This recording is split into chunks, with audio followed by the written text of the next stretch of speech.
Hey, what's up guys, it's Ayodeji here and welcome back to another video. In this video we're going to be talking about good UX and bad UX and how it actually does influence our decisions as UI UX designers. So let's go. Okay, so welcome back guys. So you already know what we're talking about is good UX and bad UX.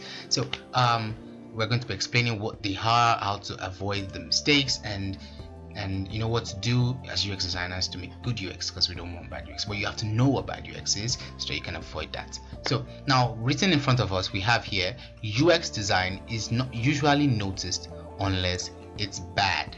Yeah, unless it's bad. And I also have one other one which says your UX design is bad if you have to explain it.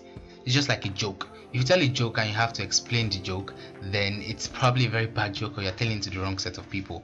And that's also very applicable to UX design. If you then create design, if you design something for the wrong set of people, for the wrong audience, or you do not get the needs of your particular audience, and then you need to explain what's going on, then that's bad UX, and you have, will I say, failed your users. And okay, so that could be too extreme, but yes, that is what we want to talk about, how not to make bad designs. So now we have here bad UX and we have good UX. So here it shows that you just downloaded this app and then it's loading. Now the inference is, oh, this app is taking too long, and then you just want to uninstall it. And then here we have the good UX, and then we have can't wait for this app to load. You probably guessed right what is making the difference here. It's not the color, it's a particular, okay, sorry about that. Okay, so it's a particular thing, a particular element is differentiating the two, which is making one a bad UX and one a good UX. Now one is like this is showing a bad user experience, and this is showing a very good user experience according to the user feedback. Now what actually made this, what did they change here? What was changed here that made it a very good UX now? What was changed that made this good right now? Because it's basically the same thing, but one thing was changed, and that is this status bar.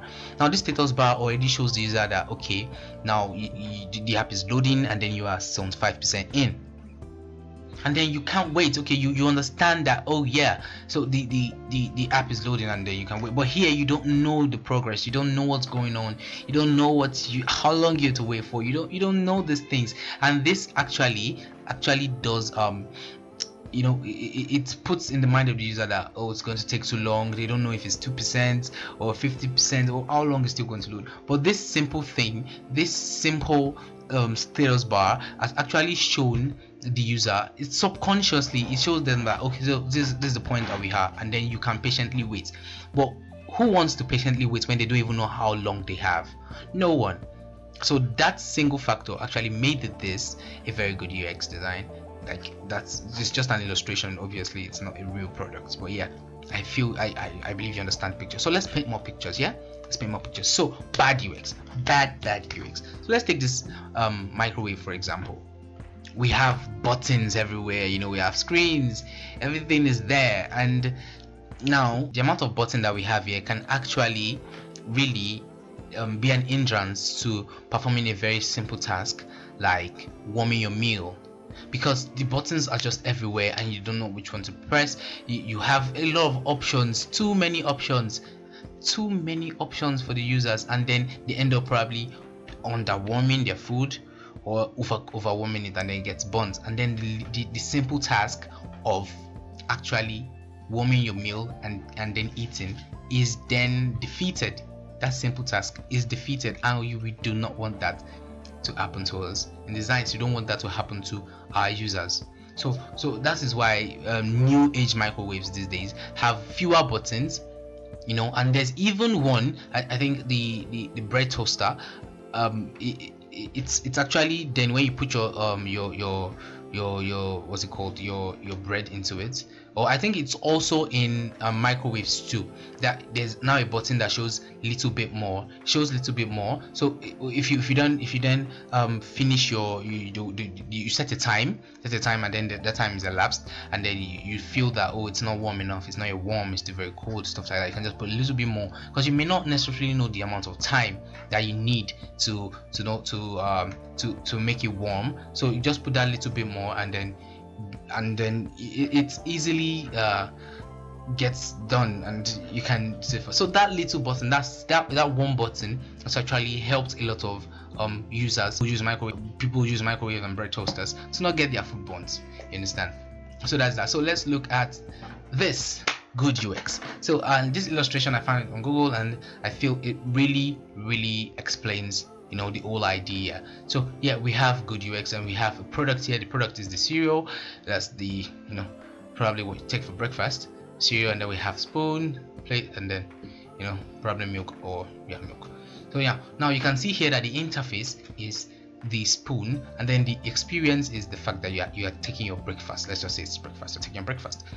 So now the product is a cereal, and then the interface is the spoon and probably the bowl, the cereal bowl.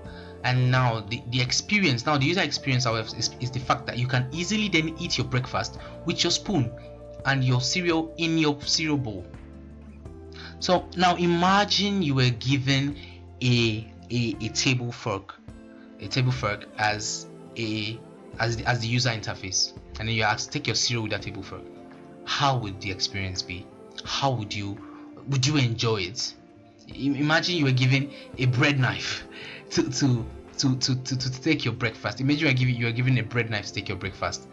Imagine you were given a bread knife. In that sense, you will not be able to enjoy the meal. You will hardly finish it. You would even be so annoyed. You could cut yourself. So now that really explains it. If you don't have the correct interface, you have the product, and then you don't have the correct interface. You don't have the correct interface for the correct product, then the user experience is going to be bad. And that is it. So in this case, we have the product, which is the cereal, and then we have the interface, which is basically the spoon and the cereal bowl, and then you are eating your breakfast easily, and you are enjoying savoring the milk and the flavor, everything. You understand? But if you were given a fork or a knife, you wouldn't even think about savoring the flavor. You just leave it out. And so that is basically good UX and bad UX. So we're going to one more concept is what Don Norman, this is Don Norman right here. He is a foreigner designer. I don't know if I said that correctly, but yeah, he's an American researcher and an author, and he is best known for his books, especially the design of everyday things. You probably know that book. If you don't know it, you can just Google it and then check it out. It's a very wonderful book, a book talking on human-centered design. And yeah, so he's a pioneer of a lot of amazing concepts that we actually do use today, like the user-centered design, as I said, your human-centered design, and then cognitive ergonomics. So those are the things that he actually works on. He's a researcher, as I've already said. So now, how does that relate to good UX and bad UX, you may ask? So yes, Don Norman then explains with good UX and bad UX. He explained them with doors. Now if you have doors like this, doors with this kind of handle, you probably do not know where to push or pull. Now instinctively, as humans, we want to grab and pull to ourselves, because that's what it says. It's an handle, you grab it and you pull it, easy.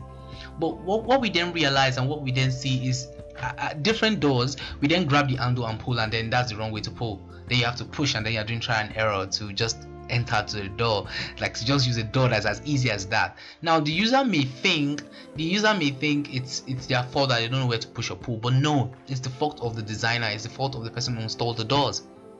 Because if you have an handle, you are meant to pull to yourself, and that's how it should be. So if you have a situation like this, you should actually then label your doors, like not necessarily label, like if for this example, now you can see they've told us to push. Now normally you have an handle, what you want to do is to pull to yourself, right? Now this door is saying, yeah, you have to push this one, and then you already know, and easily you know that you don't have to do trial and error, and then you push. So if the door is not being pulled to yourself, let the user know that they have to push. And that little thing, this little circle, this little push that was written on the handle makes the experience of the users smooth. And that's what we want. We want a very smooth user flow. And this concept is called the Norman doors. It is called the Norman doors. So that's basically it for good UX and bad UX. And now I would then implore you to then go ahead, if you have not watched the introductory video to this part, it's right, I'm going to link it right up here, one in the place, anywhere on the screen. I'm going to link it there, and you watch that introductory video to UX, and then watch the video to UI fundamentals. So yes, that is all for this video. See you, like and subscribe, do not forget, and then see you in the next one.